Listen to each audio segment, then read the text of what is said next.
खबर शामिल करते हैं लाहौर से। डीआईजी शारिक जमाल पुरस्रार तौर पर फ्लैट में जहां बहक हो गए। लाहौर के इलाके डीएचए में रिहाइश पजीर डीआईजी शारिक जमाल पुरस्रार तौर पर एक फ्लैट में मुर्दा हालत में पाए गए। शारिक जमाल की लाश नेशनल अस्पताल डीएचए मुंतकिल कर दी गई है। डीआईजी की एहलिया और इत्तला मिलने पर पुलिस अफसरान भी अस्पताल पहुंच गए। पुलिस ने इनकी हलाकत की असल वजूहात जानने के लिए तहकीकात शुरू कर दी हैं।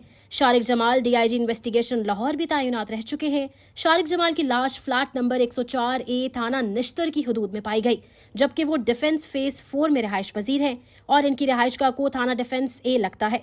डिफेंस ए डिवीजन पुलिस ने एक मर्द और एक खातून को हिरासत में भी लिया है। शारिक जमाल की लाश को पोस्टमार्टम के लिए अस्पताल मुंतकिल कर दिया गया है, जबकि इनकी पुरस्रार मौत की तहकीकात शुरू कर दी गई हैं।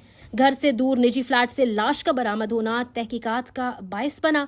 पुलिस ने इनकी हलाकत की असल वजूहात जानने के लिए तहकीकात शुरू कर दी हैं। शारिक जमाल खान को शायरी से भी लगाव था।